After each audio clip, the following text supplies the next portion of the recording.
샬롬. 반갑습니다. 한 주간 평안하셨습니까? 오늘은 성령 강림 주일입니다. 예수님의 말씀대로 우리 안에 거하시고 우리를 도우시는 성령님과 함께하는 온전한 예배로 나아갑시다.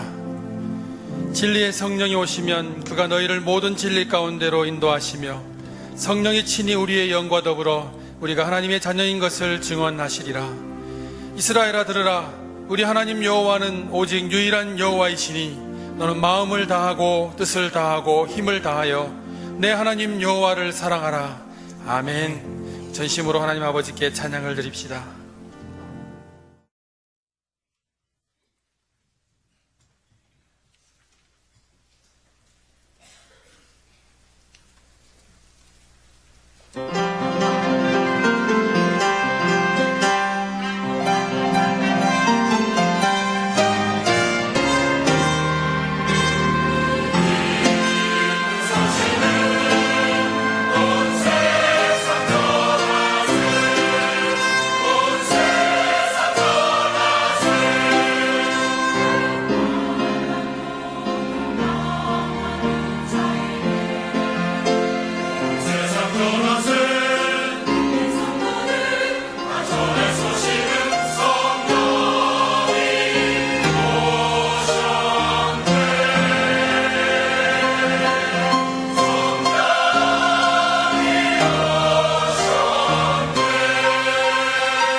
이제 우리 하나님 말씀 함께 보겠습니다.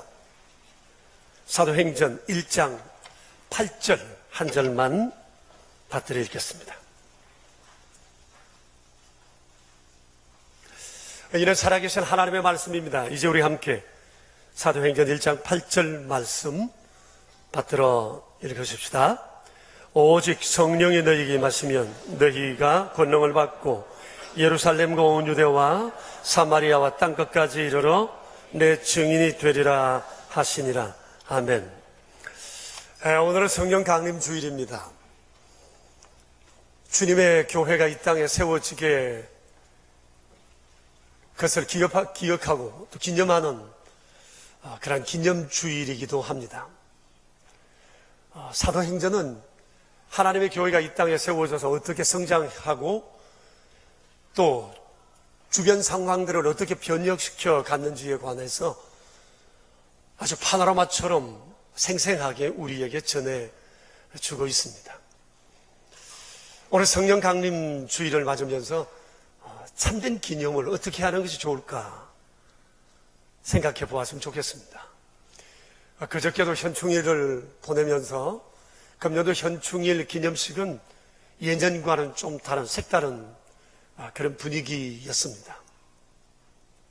여러분, 과연 어떻게 하는 것이 참된 기념일을 행하는 것일까요?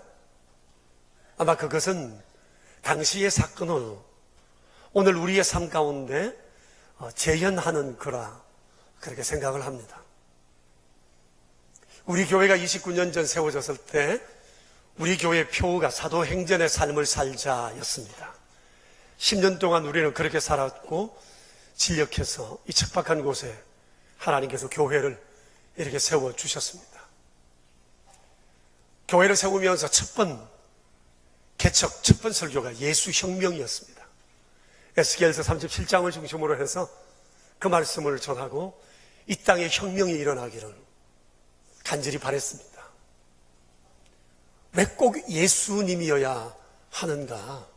왜 사람은 예수님을 만나야 하는가? 예수님께서 내 삶 가운데 들어오시면 내 삶에는 어떤 변화가 일어나는가? 우리는 주님에게서부터 뭘 기대해야 하나? 그런 것들을 우리는 첫 주일부터 소망하고 29년의 세월을 함께 걸어오게 되었습니다. 오늘 성령 강림 주일을 맞아서 진정한 기념주일이 되었으면 하는 바람입니다.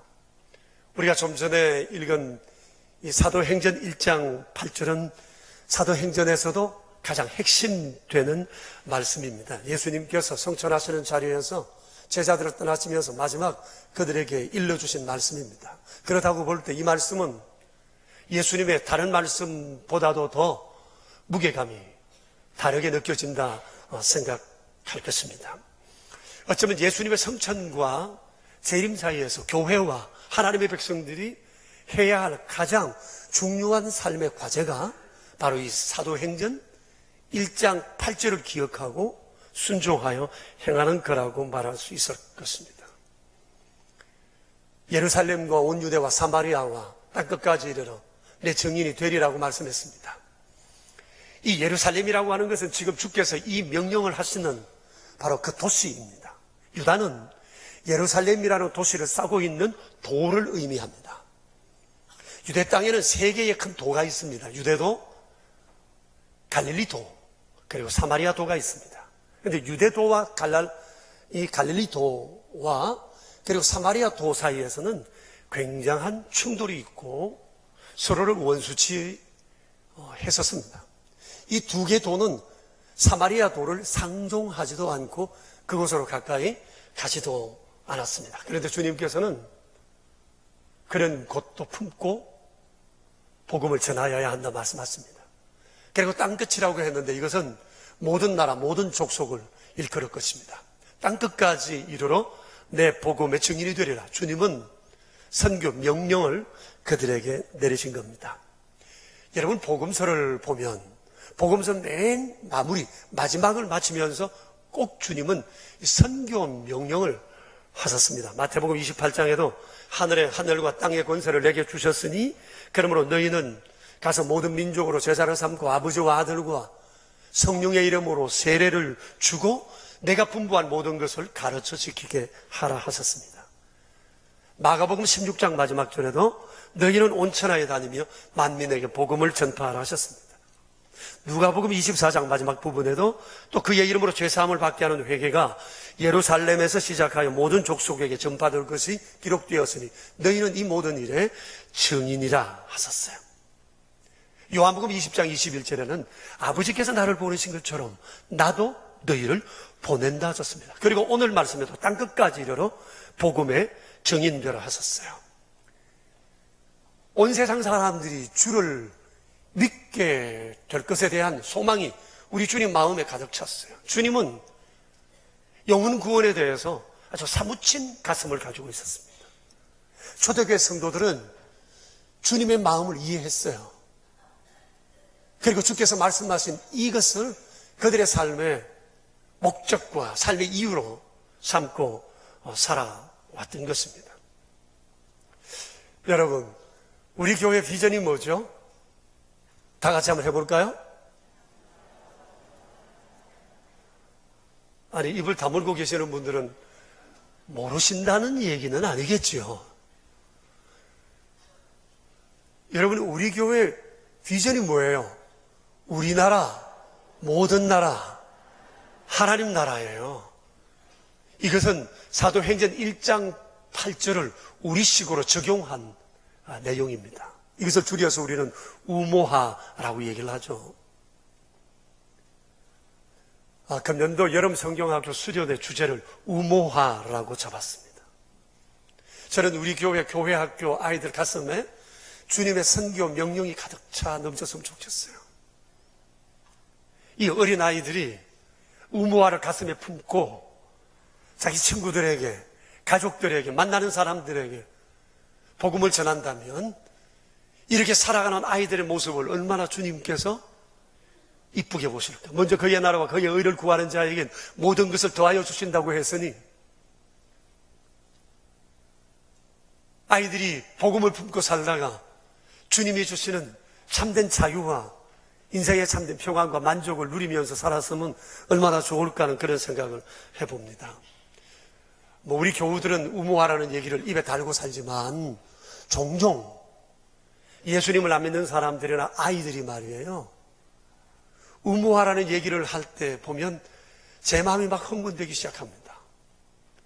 지난 금요일 휴일이라서 그런지 온 동네 아이들이 우리 교회 다 온 것 같아요. 운동장도 있는데 아이들이 운동장은 안 가고 교회에서 뱅뱅뱅뱅 돌면서 놀고요. 교회 복도로 막 우당탕탕 다니면서 막 숨바꼭질하고 난리가 났어요. 그런데 아이들이 다니면서 전부 다 우모화 얘기를 하는 거예요. 숨바꼭질하는 중이니까 지금 숨는 중이에요. 우모화 뒤로 가거라, 우모라고 숲을 가거라, 우모화 저 의자 쪽에 가거라, 그 화장실 쪽으로 가거라, 우모화 하는데 참 신통하다는 생각을 했습니다. 제가 가끔 엄마 손잡고 다니는 엄마들이 아이들한테 그럽니다. 학교 마치고 우모화에 기다리고 있거라. 엄마 나 우모화에 있을게. 이런 얘기를 하는 것을 들을 때 제 마음이 흥분됩니다. 여러분, 우모하라는 말은 굉장히 승부적인 의미가 있잖아요. 우리나라 모든 나라, 하나님 나라 말이에요. 그래서 제 마음속으로 기도합니다. 주님, 쟤들이 우모화 하다가 저게 저거 믿음 되고 또 저것이 저들의 삶의 이유가 되게 해주세요. 그래서 동네 온 아이들이 교회를 다니면서 우모화 하면 난 떠들어도 전혀 상관없고 성가시다는 생각 전혀 들지를 않습니다. 안 믿는 아이들이 그 소리를 입에 담고 산다는 것 자체가 얼마나 제 마음에 큰 기쁨이 되는지 모릅니다. 여러분, 주님은 우리가 우모화를 가슴에 품고 살기를 원하세요. 그리고 우모화를 위해서 우리 모두가 주의 정인이 된 것을 알고 순종하며 살기를 원하십니다. 땅끝까지 이르러 내 정인이 되리라. 여러분, 주님 되리라고 하셨어요. 되라라는 말과 되리라는 말은 의미의 차이가 있어요. 되라는 것은 되는 것의 주체가 나예요. 나. 내 결심에 따라 될 수도 있고 안 될 수도 있다는 거예요. 된다는 것은 노력하여 취득할 수 있는 그 무엇을 의미해요? 그러니까 되리라고 하는 것은 주체가 하나님이에요. 내 증인이 되리라. 복음이 성령이 너희에게 임하시면 너희가 권능을 받고 내 증인이 되리라. 이것은 성령이 임하여 예수님을 믿는 사람을 주님은 반드시 증인되게 하시겠다는 겁니다. 주께서. 그렇기 때문에 예수 믿는 순간 우리는 운명적으로 주의 증인이 된 거예요. 증인이 된 거예요. 주님께서 우리를 구원하신 두 가지 특별한 이유가 있다면, 하나는 예수 믿고 우리를 구원하여 하나님의 자녀 되게 하시는 거고, 또 다른 하나는 구원받은 우리를 통해서 또 다른 사람들을 구원하시기 위함이에요. 그러니까 주의 증인 되어 복음을 전하는 것은 모든 그리스도인들에게 주어진 사명입니다. 특별한 사람들만 전도하는 것이 아니라 우리는 태생적으로, 운명적으로 전도자로 세움을 받았음을 우리가 잊지 말아야 할 것입니다. 데이비드 포시라고 하는 분이 참 의미 있는 얘기를 했어요. 그분이 이런 얘기를 했습니다. 교회 안에 선교가 존재하는 것이 아니라 선교 안에 교회가 존재한다. 교회 안에 선교가 존재하는 것이 아니라 선교 안에 교회가 존재한다. 이건 무슨 뜻이죠? 일반적으로 사람들은 생각을 합니다. 선교는 교회가 해야 할 많은 일 중에 하나라고 생각합니다. 그러나 그게 아니라는 겁니다. 교회는 세워질 때부터 선교적 교회로 세워졌다고 하는 겁니다. 여러분, 이것을 우리가 간과해서는 아니 됩니다. 우리 교회에도 많은 사역팀이 있어요. 그중에 동서남북 선교팀, 전도사역팀이 있습니다. 우리는 일반적으로 그렇게 생각할 수 있습니다. 전도는 저 사역팀, 두 팀이 하는 것이고 우리는 다른 사역만 열심히 하면 된다. 그렇게 생각하면 안 된다는 거예요. 전도는 모든 그리스도인, 모든 사역팀이 해야 할 모든 사역팀의 제1번 과제가 전도를 위하여 우리는 사역팀으로 세워졌다고 생각해야 합니다. 찬양대도 마찬가지, 오케스트라도 마찬가지, 모든 사역팀. 우리가 하는 것은 이 일만을 위해서가 아니라 이 일을 통해 복음을 전하기 위한 통로로 주께서 우리를 세우셨다는 사실을 우리가 잊지 말아야 되는 겁니다. 전도를 위한 사역이다. 전도하는 사역이다. 그 사실을 우리가 잊지 말아야 돼요. 그렇다고 볼 때 교회다운 교회, 교인다운 교인은 누구냐? 선교를 가슴에 품고 사는 사람이다 말할 수가 있어요. 다니엘서 12장 3절에 이런 말씀이 있습니다. 지혜 있는 자는 궁창의 빛과 같이 빛날 것이요 많은 사람을 옳은 대로 돌아오게 한 자는 별과 같이 영원토록 빛나리라. 여러분, 여기에 전도의 정의를 말씀하십니다. 전도란 많은 사람을 좋은 대로 돌아오게 하는 겁니다. 참 좋은 곳이 어디일까요? 하나님의 품입니다. 하나님을 경험하는 겁니다. 하나님을 알게 하는 겁니다. 우리가 우리의 이웃을 위해서 할 수 있는 가장 위대하고 아름다운 일, 그들에게 하나님을 소개하는 겁니다. 그들로 하여금 하나님을 경험하게 하는 거예요. 그래서 이 중요한 일을 하는 사람들을 주님은 별처럼 영원히 빛나게 하리라, 스타로 만들어 주시겠다고 말씀하신 겁니다. 자, 여러분, 우리 기억하십시다. 나는 운명적으로 전도자로 부름받았습니다. 아멘. 우리 전도자로 부름받았어요. 예외가 없어요. 자, 그러면 우리가 무엇을 전해야 하죠? 도대체 무엇을 전해야 합니까? 여러분, 무엇을 전하시죠? 크게 보면 두 가지만 전하면 됩니다. 예수님께서 전하신 그것을 전하면 돼요. 우리 예수님이 세상에 오셔서 뭘 전하셨죠? 많은 것을 전하셨는데 주님이 가르치신 것 가운데 가장 중요한 가르침이 뭔고 하니? 하나님에 관한 얘기입니다. 하나님은 우리를 사랑하신다는 말씀과 그리고 하나님은 우리의 아버지가 되신다는 말씀이었어요. 천사가 예수님이 마리아의 뱃속에 잉태했다는 소식을 전할 때 그와 함께 전한 말씀이 뭐죠? 임마누엘이었습니다. 그 뜻이 뭐죠? 하나님이 우리와 함께 계신다. 하나님 얘기였어요. 그러니 예수님이 세상에 오신 것은 하나님을 얘기하기 위해서 오신 거예요. 그리고 요한복음 3장 16절을 보면 하나님께서 세상을 이처럼 사랑하사 독생자를 주시고 독생자를 믿는 자를 멸망치 않게 하시겠다고 말씀하셨습니다. 하나님이 우리를 사랑하신다고 말씀하셨어요. 그리고 누가복음 15장에 보면 거기는 이런 것을 찾는 것에 관한 비유가 여러 가지 나옵니다. 100마리 양 가운데 한 마리 잃었는데 목자는 여기서 100분의 1로 보지 않고 1대 100으로 봐요. 그리고 한 마리를 찾기까지 찾아요. 그리고 찾아 너무너무 기뻐했다. 아들 하나가 말썽 부리고 집을 나가는데 아버지가 아들이 돌아오기를 그토록 학수고대하고 기다렸다가 아들이 다 털어먹고 거지 꼴이 되어서 돌아왔지만 아버지가 얼리서 안고 그 아들을 기뻐하고 온 동네 사람 불러 잔치 베풀었다 하는 얘기를 우리는 알고 있습니다. 이게 누가복음 15장의 말씀이에요. 그게 우리를 향하신 하나님의 마음이시라고 하는 겁니다. 성경을 보면 예수님께서는 비유로 혹은 직접적으로 하나님에 관해서 많은 것을 말씀하셨습니다. 왜 그랬을 것 같아요? 왜 예수님께서 하나님에 대해서 그토록 많은 말씀을 하셨을까? 하나님은 삶의 기준이요 중심이기 때문입니다. 중심이 흐트러지면 삶 전체가 흔들리게 되지 않습니까? 그래서 삶의 중심을 잡아주기 위해서 중심 되신, 삶의 기준 되신 하나님에 관해서 예수님은 먼저 말씀하신 것입니다.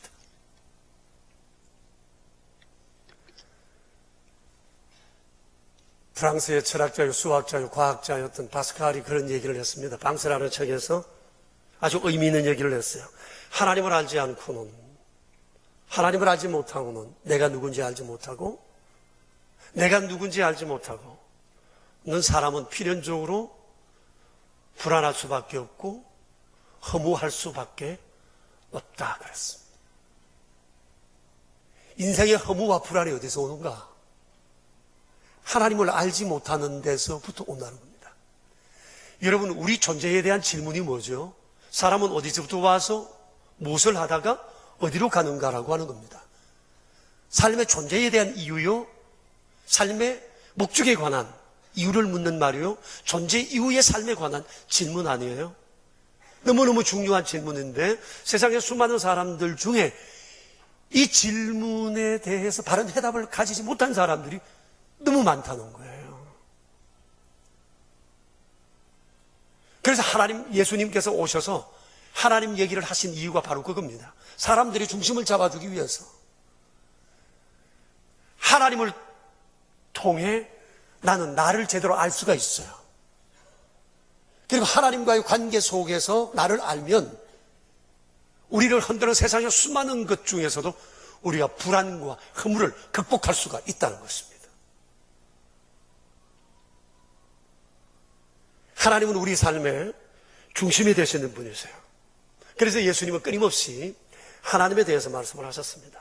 그런 거로 여러분, 우리가 사람들에게 복음을 전할 때 무엇보다도 하나님에 대해서 전해야 돼요. 하나님은 사랑이시다. 하나님은 아버지시다. 하나님의 사랑이 어떻게 우리에게 나타났는가에 대해서 우리가 말할 수 있어야 하는 겁니다. 자, 두 번째 우리가 복음을 전할 때, 전도할 때 중요한 것은 십자가를 통해 주신 속죄함에 관한 얘기입니다. 요한복음 19장에 예수님께서 십자가에서 마지막 돌아갔을 때 하신 말씀이 기록되어 있어요. 뭐죠? 다 이루었다는 뜻이에요. 다 이루었다. 다 이루었다는 말의 헬라 말의 뜻은 값을 다 지불했다, 빚을 청산했다, 그런 의미예요. 주님께서 십자가 지심으로 우리의 죄값을 친히 감당하셨다는 거예요. 그런 거로 우리가 예수님을 믿을 때 죄의 문제 때문에 큰 고민이 생겨요. 그런데 우리가 예수님을 믿으면서 딱 하나 믿어야 할 것이 있어요. 해야 할 것이 있어요. 그것은 다 이루었다는 이 사실을 믿는 거예요. 우리가 우리의 죄값을 털어버리기 위해서 해야 할 일은 하나도 없어요. 할 수도 없어요. 그 어떤 선행을 하여도 우리의 죄는 없어지지 않아요. 주께서 십자가에 달려 돌아가시면 다 이루었다 말씀하셨어요. 다 청산했다고 하셨어요. 그러므로 이것만 믿으면 되는 거예요. 우리가 이것을 전해 주어야 하는 겁니다. 그리고 요한 1서 5장 13절에 보면 내가 하나님의 아들을 너희에게 이것을 선언한 것은 너희로 하여금 너희에게 영생이 있음을 알게 하려 함이라고 말씀을 하셨어요. 자, 여러분 보세요. 우리에게 주님은 영생을 주시는데 영생을 주시는 길은 단 하나예요. 하나님이 보내신 그 아들의 이름을 믿으면 되는 거예요. 다 이루었다고 말씀하신 이 아들을 믿으면 영생을 얻습니다. 믿습니까? 영생을 얻었어요. 우리는 영생을 얻은 자들이에요. 그리고 마지막으로 하나 생각할 것은 우리 강단에 세워진 이 세 개의 십자가입니다. 이 십자가는 누가복음 23장 39절 이 한 5절을 이렇게 상징적으로 표현한 것이에요. 거기 보면 이런 얘기가 나와요. 예수님께서 십자가에 매달렸을 때 예수님 양옆에 강도 2사람도 매였습니다. 강도는 인간 말종이죠. 죄인이에요. 이 강도들도 그 엄마가 배 아파 나왔을 텐데 왜 인생을 이렇게 살았는지 모르겠어요. 그런데 한쪽 강도는 예수님을 향해서 끊임없이 비난하고 조롱하고 욕을 퍼부어 대었어요. 강도 주제에 죽어가면서도 강도 같은 소리를 하고 있어요. 그런데 한 옆에 있던 저쪽 강도는 예수님을 향해 욕하는 강도를 향해서 책망해요. 우리야 우리의 죄 때문에 당연히 이러지만 저분은 행하신 일이 선하지 않은 것이 하나도 없다. 그리고 예수님을 향해서 주 예수님, 당신이 당신의 나라에 임하실 때 나를 기억해 주세요. 그때 주께서 말씀하셨습니다. 내가 진실로 내게 이르노니 내가 오늘 나와 함께 나군에 있으리라. 다른 처소가 아니에요. 생각해보고가 아닙니다. 오늘 내가 나와 함께 나 있는 곳에 너도 있게 될 것이라고 주님 말씀하셨습니다. 여러분, 두 강도가 어떻게 이렇게 서로 다른 운명을 가질 수 있을까요? 아무튼 예수님 갈보리 십자가 매달리실 때 두 강도도 매달렸고 그때 3개의 십자가 갈보리 언덕 위에 세워졌습니다. 한쪽 강도는 예수님을 믿은 고로 예수님께 붙어있는 십자가로 형상했고 한쪽 강도는 예수님을 믿지 않으므로 예수님께서 떨어져 있는 십자가로 형상했습니다. 이쪽에서 보거나 저쪽에서 보면 다 붙어있는 것처럼 보이지만 이게 떨어져 있다는 것을 여러분 잊지 마시기를 바랍니다. 제가 아는 어느 교회 목사님이 길을 가시다가 그 교회 연생하는 권사님 한 분을 만나셨대요. 권사님 요즘 잘 지내세요? 인사를 했더만 그 권사님이 하시는 말씀이 그렇지 못합니다 목사님. 죽을 때가 되는데 제가 아직까지 준비가 안 되었어요. 아니 권사님 무슨 준비를 하시는데 그렇게 근심이 많으시냐고. 예, 하나님 만날 준비가 안 됐어요. 목사님이 놀라면서 정색하며 물으셨답니다. 권사님 예수님 안 믿었어요? 믿지요. 그러면 준비 다 끝났지 뭘 또 준비하세요? 라고 얘기를 했다고 그러십니다. 아마 이 권사님 생각엔 세상 떠날 때가 되니까 이젠 그래도 마음에 걸리는 게 좀 많았던 것 같아요. 그래도 교회 권사라는 직책이 주어지면 나름대로 헌신하고 살았다는 것을 객관적으로도 우리가 증명할 수 있는 직분이잖아요. 그럼에도 불구하고 이 사람은 아직까지도 내가 하나님 앞에 서기는 미천하다고 생각했던 것 같습니다. 여러분 어떻게 생각하세요? 그렇지 않죠? 천국 들어갈 준비는 예수님 믿는 것으로 충분합니다. 물론 우리가 하나님의 뜻대로 살면 하나님의 상급이 다르죠. 그러나 그건 차후의 문제예요. 하나님 앞에 서는 것은 주 예수 그리스도의 보혈로 충분한 것을 믿으시기 바랍니다. 그렇기 때문에 주의 증인이 되고자 하는 사람은 반드시 이 두 가지를 알고 두 가지를 경험하고 이 두 가지를 전해 주어야 합니다. 첫째, 하나님은 나를 사랑하신다는 사실을 확신하고 그걸 전해 주어야 하고, 또 다른 하나는 주 예수님의 십자가로 완벽하게 나는 죄 사함을 받았다는 사실을 믿고 이 사실을 사람들에게 전해 주어야 하는 겁니다. 하실 수 있을 것 같습니까? 그래도 마음에 부담되시는 분들이 이 층에는 상당히 많으신 것 갔습니다. 아마 어떤 분들은 그렇게 생각할지 몰라요. 내게는 남들이 얘기하는 체험도 없고 성경에 대해서 난 잘 알지도 못하고 구변도 없고 또 전도하는 방법도 난 잘 몰랐어. 전도는 여전히 내겐 큰 숙제다. 교회가 전도하라면 말이 부끄럽고 주님 앞에도 송구한 마음을 가지고 있다는 생각을 가진 분들이 많을 것입니다. 자, 그런데 여러분, 전도를 위해서 효과적인 전도 방법보다 더 중요한 게 있어요. 전도해야 할 이유를 아는 겁니다. 하우보다 중요한 게 why예요. 어떻게 전도할까 보다도 왜 전도해야 하는가를 생각하세요. 세상의 모든 발명되어지는 것은 왜 이것이 필요한가로부터 시작되어 방법이 나온 겁니다. 방법보다 이유가 먼저예요. 나는 전도를 모른다, 방법을 모른다, 그 생각하기 전에 왜 내가 전도해야 하는지를 생각해 보시기를 바라요. 자, 물어봅시다. 여러분, 우리가 왜 전도를 해야 하죠? 왜 전도해야 하죠? 우린 복음의 빚진 자들이기 때문에 그렇습니다. 사도 바울이 한평생을 살고 로마서 1장 14절에서 얘기합니다. 자기가 이렇게 열심히 살아갈 수밖에 없었던 이 열정 어디서 나왔는가? 내가 복음의 빚진 자이기 때문에 그렇다고 얘기를 했습니다. 내가 무지하여 모르고 주님을 핍박했을 때 주님은 나를 긍휼히 여기시고 내가 주의 이름을 먼저 부르기 전에 주께서 나를 알고 찾아오셨어. 나를 구원하시고 주를 위해서 아무것도 한 것 없지만 주님께서 나를 세워 사도로 세워주셨다. 불안한 땅 같은 나를 주의 자녀 삼아주셨다는 이 사실이 한평생 목이 메어 살았어요.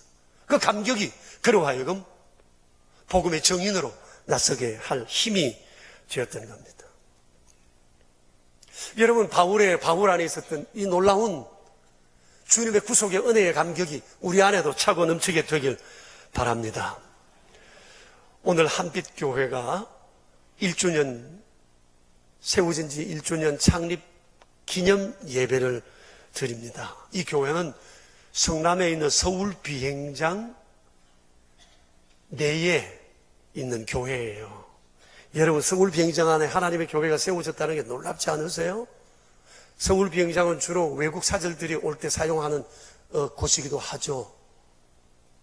그래서 군인들이 그곳에 경계 근무를 쓰는 군인들이 한 180여 명 정도 있다고 합니다. 그곳에 교회가 세워졌습니다. 하나님께서 최규동 목사님 가정을 통해서 이곳에 교회를 세우셨어요. 그 목사님 가정에서 성전 건축비 전액을 부담하시고 그리고 나중엔 다 건축해서 나라에 헌납하시고 그쪽에서 목사님이 오셔서 목회를 해주세요. 이래서 목사님이 그곳에 가셔서 군인들을 위한 목회를 하시고 있습니다. 자, 근데 이 교회가 그곳에 세워진 내막이 있습니다. 목사님 교회는 한 7년여, 만 6년 전에 우리 교회를 출석하셨는데 그때 목사님은 신학생이었어요. 40대 후반에 신학을 가시게 된 이유가 있었습니다. 새 차를 뽑아서 고속도로를 달리고 있는데 새 차가 갑자기 밑에 대우 쪽이 두동강이 나면서 차가 전복이 되어서 목사님께서 거의 사경을 헤매시게 되었습니다. 뇌의 손상을 너무너무 입어가지고 생사가 오락가락 하는 중에 하나님의 은혜로 그가 생명을 되찾게 되었어요. 깨어나면서 그가 제일 먼저 한 말이 주여 이 죄인 살려주셔서 감사합니다. 그리고 목사님이 퇴원하시고 난 다음에 아직까지 몸을 제대로 추스르지 못할 형편이었지만 그는 신학대학에 편입을 했어요. 사업과 신학생활을 번갈아 했습니다. 뇌에 충격을 받았으니까 수업을 제대로 받는다고 하는 것은 매우 어려운 상황이었고 아마 주변에 그부들이 학교에서 상황을 알고 잘 도와주어서 졸업을 하게 되고 그리고 목사 안수를 받게 되었습니다. 그런데 하나님께서는 그 목사님을 특별히 군인들을 위해 목회하도록 이끄셨어요.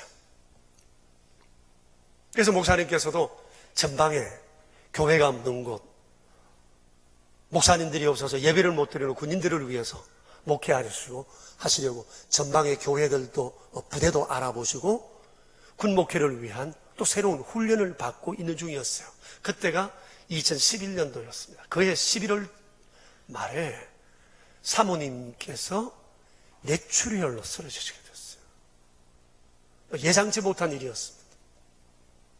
머리에는 피가 가득 고였고 수술하기가 너무 어려운 부위가 터져버렸습니다. 아주대 병원에 입원을 했는데 의사가 도무지 수술을 할 수가 없겠다고 손을 내어 주었습니다. 그래서 마치 서울대 병원에 친구가 신경외과 의사로 있어서 그리로 얘기를 하게 되었는데 당장에 올라오라고 얘기를 하더랍니다. 양쪽 의사에게 물었습니다. 수술을 하면 어떻게 되겠느냐, 징후는 어떻게 하는가 물었더니 거의 의사소견이 비슷했어요. 수술 중에 사망할 수도 있고 생존한다 할지라도 신체적 장애와 어느 장애를 입게 될 거라는 겁니다. 서울대 병원에서는 수술을 하자고 그러고 아주대 병원의 젊은 주치의는 의사의 양심상 이런 상황을 뻔히 알면서 나는 수술을 도무지 할 수가 없습니다. 막연하기는 하지만 약을 쓰고 자연적으로 치유되기를 기다립시다. 이렇게 되나 저렇게 되나 상황이 다를 바가 없기 때문에 수술하지 맙시다. 그래서 목사님께서도 모든 것 하나님께 맡기고 수술하지 않기로 결정을 하셨다고 그럽니다. 이런 결정이 있고 난 다음 순장께서 이런 사고가 났으니 빨리 신방을 하자고 연락이 왔어요. 그래서 순장과 함께 중환자실에 신방을 갔어요. 그리고 안수를 하고 하나님께서 새 생명 주시기로 간절히 기도했습니다. 놀라운 기적이 나타났는데 그 시로부터 사모님의 병세가 호전되기 시작하고 의식이 또렷해지고 언어가 분명해지고 몸에 변화가 생기기 시작했습니다. 온 교우들이 열심히 기도했죠. 입원한 지 그로부터 23일 되던 날 2011년도 크리스마스를 며칠 앞두고 사모님이 건강한 몸으로 퇴원하셨습니다. 의사가 그러더랍니다.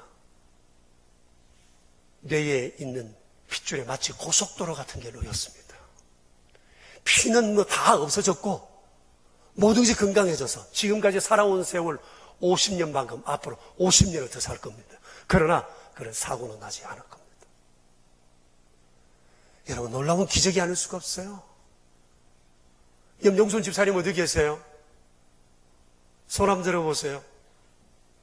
어디? 지금 이 자리에 안 나오셨나요? 기적 같은 일이 벌어졌어요. 그래서 목사님께서 퇴원을 하시면서 너무너무 감사해서 그 고객 상담실에 이 젊은 주치의에 대해서 감사의 편지를 썼어요. 서울대 병원에서도 이런 상황이었는데 이 젊은 의사 선생님이 치료 회복했다고 해서 내 아내가 23일 만에 건강한 모습으로 퇴원합니다.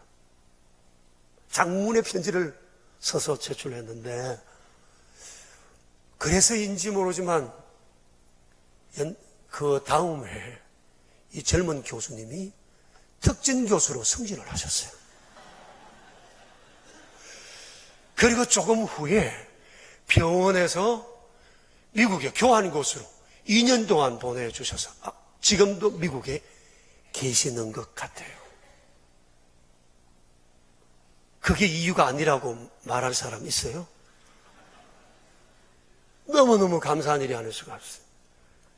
그래서 이제 퇴원을 하고 집에 계시면서 목사님은 이제 계속해서 전방에 가실 생각을 하고 있는데 사모님이 어느 날 목사님께 그런 얘기를 하더랍니다. 여보, 당신 돈 많이 있잖아. 근데 당신 그 많은 돈 가지고 하나님의 일 뭐 했어? 우리 그 돈 가지고 하나님의 성전 짓자. 당신이 그토록 하고 싶어하는 군목회, 이 주변에, 전방 말고 이 주변에 교회가 없는 부대 찾아 그곳에 교회 짓도록 하자.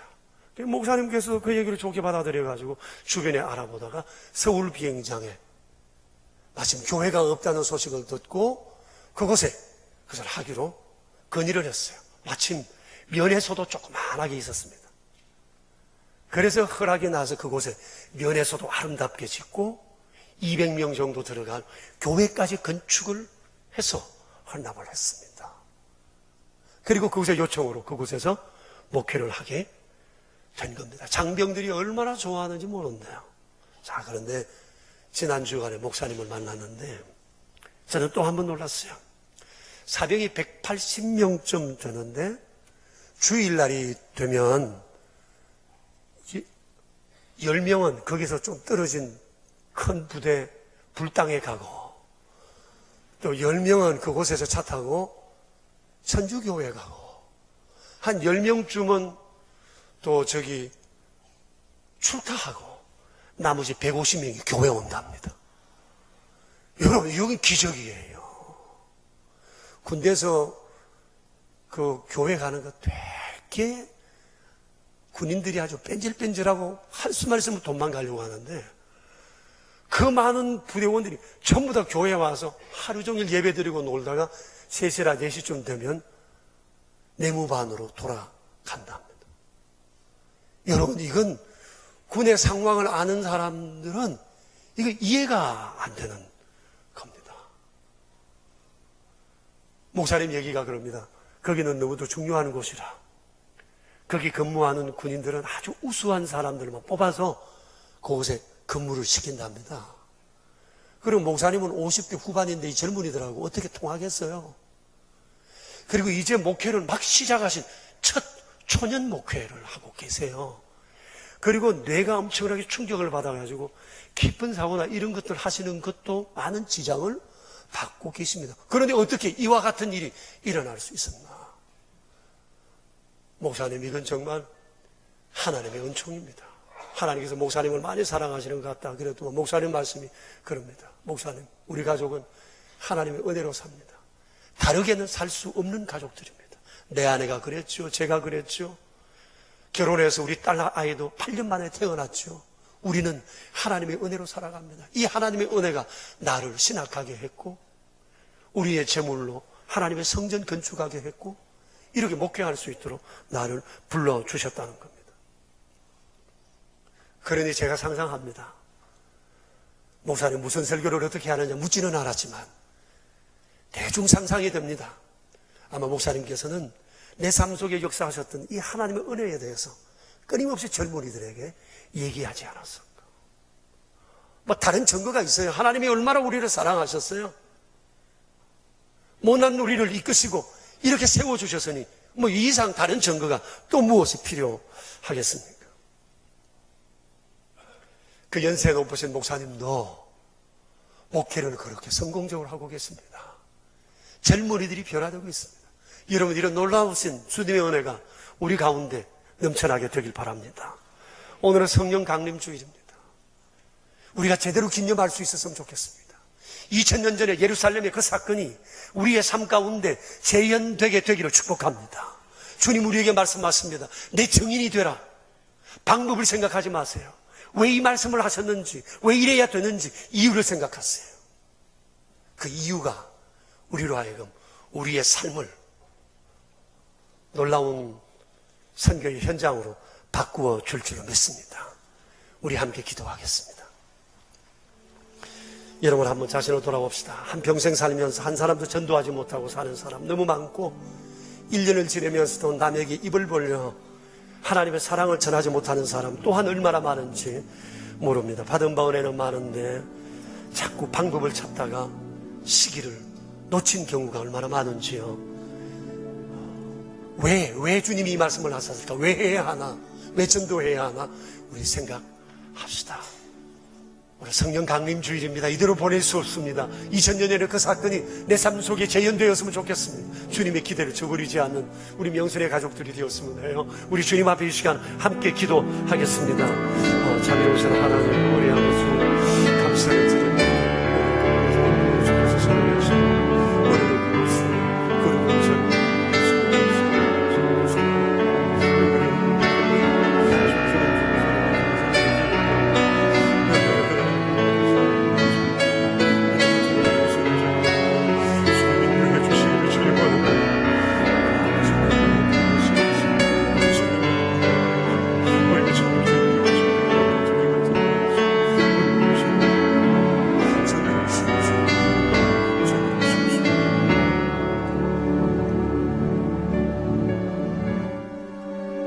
하나님의 놀라우신 사랑이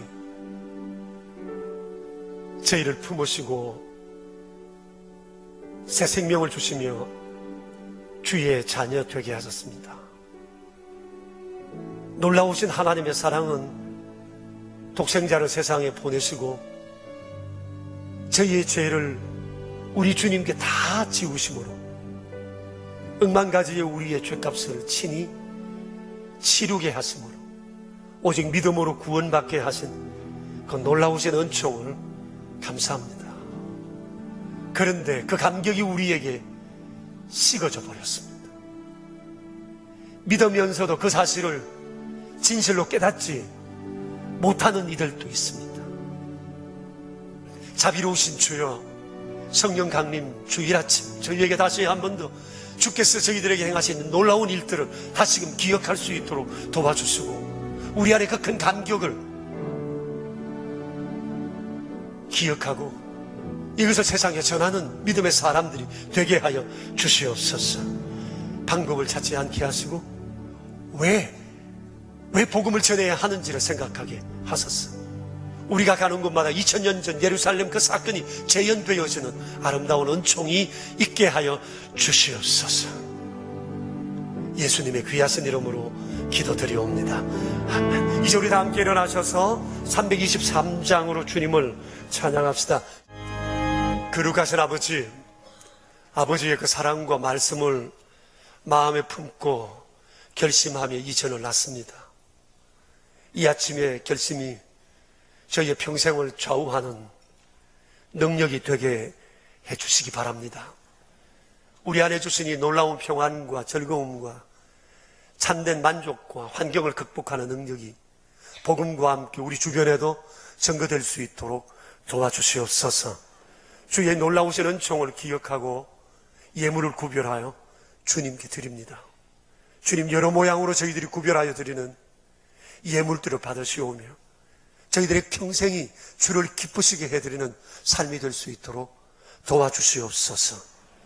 구주 예수 그리스도 이름으로 기도드리오며 이제는 만왕의 왕 되신 주 예수 그리스도의 은혜와 만유의 주제가 되시는 아버지 하나님의 크신 사랑하심과 우리 안에 계셔서 날마다 우리를 믿음의 길로 이끄시는 성령님의 교통하심이 모인 저희 무리들과 명설의 모든 가족들과 주님의 몸 되신 교회 위에 이제로부터 영원히 함께 계시옵기를 간절히 축원하옵나이다.